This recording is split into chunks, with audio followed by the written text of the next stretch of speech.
Bugs run this world. That's it. I don't need to say any more. Without bugs, we would have 2 months to live. They do everything. They pollinate a third of what you eat. They pollinate all the rest as well. They clean up the rubbish. They clean up dung. They do our pest control for us. They provide us with copious amounts of entertainment. Before we had television, you know where we used to go? We used to go to the flea circus. The Gibson Group thought, wouldn't it be strange to have a Dutch person presenting the New Zealand history of farming? We send them to elocution lessons. So they sent me to elocution lessons where I started speaking like a proper pom and now I have to use my vowels and all that. And all my audience on the radio said, what the hell happened to you, sir? Anyway, that was soon over. But yeah, that became the first doco I ever did, a 4-parter. It was incredible. It was written by Fiona Kidman and I had to learn the lines verbatim. That's the last time I've ever done that. God, I hated it. That learning of the lines was just crazy because there was no way you could express yourself, you know, have a bit of a joke. That was with that hyperactive little rooster, you know, Russell Rooster. That's right. It's to do with bugs. That was the time when the bug man was actually starting to go. I mean, I was weird. I took the case for bugs. I was not against it. No, I was always singing their praises. So to have somebody that could eloquently do that, that was sort of fodder for not only newspapers but also for television. So TV3 started that off and it was actually cool fun because I constantly had a story to tell about bugs. That was all it was. What do they do? That's what they do. The first negatives I got is from my peers who said, what you told them on television was not 100% correct. Not quite, because you see the lipids that involve, and they come with some, anyway, scientists. God, how boring are scientists? Anyway, yes, I was popularizing this whole thing. What now is one of those things that I believe if you want, it's a Dutch thing, if you want 3 generations for the price of 1, you go to the kids. And that's what it's about. If you don't give kids the tools to look after the environment, to help to restore the planet, then I don't know what will, you know. So to me, what now was always very, very important. Especially as later on when my youngest son grew up, he was 8 or 9. We labeled him Bug Boy and I just became his sidekick. I took him off school and we went filming. And it was unbelievable how powerful it is to have a kid being the presenter of a program with the same message and having a hell of a lot of fun. And that's really what it was about. And to this day, there are people that are 30 years old, they come to me and say, I saw you on What Now? And I thought, gosh, that's a long time ago. The Bugman has always been my name, I suppose. It started in Newstalk ZB 26 years ago. And Maggie's Garden Show was cool because it was a garden show, it was garden porn, it was all that sort of stuff, it was great. But I tried to do a little bit of science in there and to explain why we have these insects in our garden and what they do. And I loved it. I thought it was great. And I got to do all the other things, like, you know, travel to Holland, to Florian, and to Samoa, and to a country like that. Now, it was fabulous 12 or 13 or 14 years, yeah. I still don't understand why they took it off. Nobody told us. I suppose it was too successful. The most commonly asked question is stuff like ants, cockroaches, misunderstood things. And it hits home at home. You know, if you lie in bed and you think, I've got something in my mattress. Ooh, you know, and they freak out, and people start to freak out. So you get these questions about, what is that spider doing in the corner? What's that cockroach doing there? What are those beetles I find on the lino in the toilet that flick up and down all the time? So you got stories to tell. And so we came up with it. This was Bryan Bruce. We came up with the concept of doing the bug house. This is the bugs that... Listen, did those bugs moan when we put our house on top of their habitat? No, they said, nice house. I'm going to join you if you don't mind. And that's how they come into our house.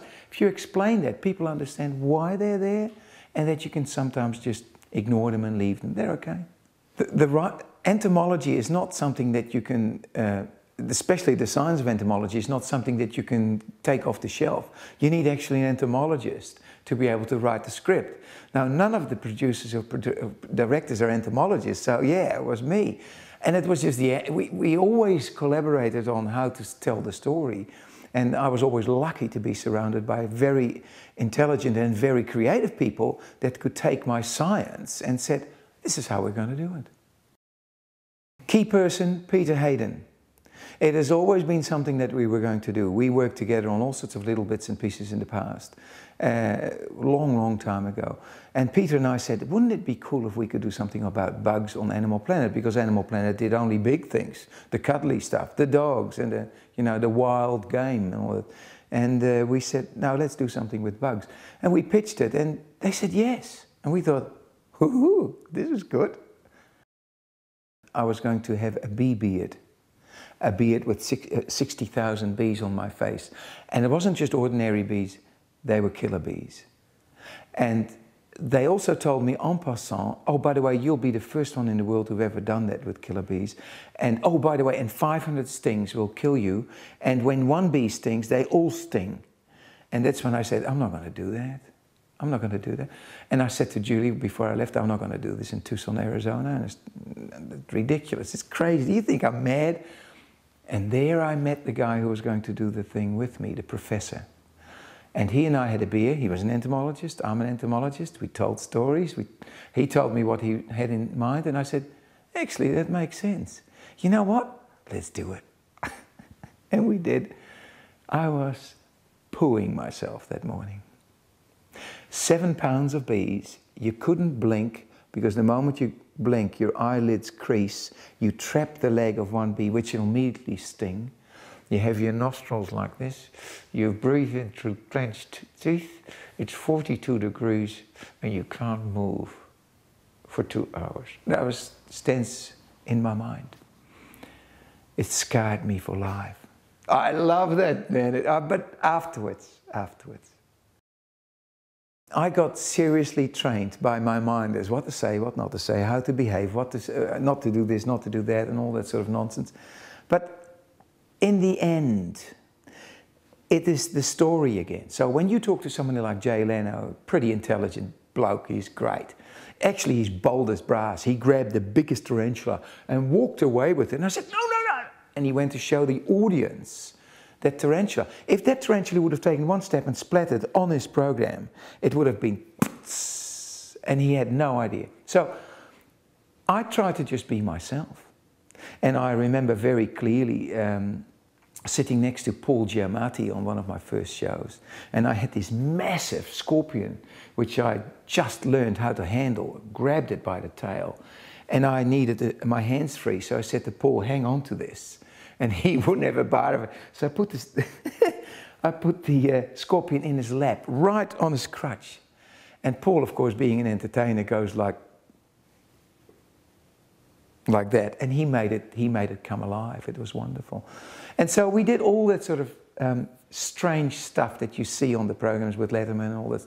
And it was fabulous. It was really cool. You get picked up in a limo, you go stay in a hotel, and it was. You know, you have lunch with, oh, I forgot all these people, I don't know, Kirstie Allen and all that sort of stuff. You start to meet people that you think, I don't think I'm in the right place. But to be quite honest, it was good fun. It was good fun. But it was better fun being back in the field and being with my nature and my bugs. I loved Here to Stay. I loved it a lot more than I thought I would. It kind of brought a lot of stuff back that I'd forgotten about. I'd forgotten that I was Dutch. So yeah, there was something quite emotional about that. Not so much the total history of Abel Jenso and Tasman, yeah, that's all fine and all good. But you know, it was something that, how can I say? It came out of left field. Why was I in New Zealand? What made me leave the Netherlands? It really made me reassess that. But it also confirmed the reason I left Holland, and it was that Holland is too small for good natural history, really, and this was the place of opportunity. And yeah, the rest is history, hey?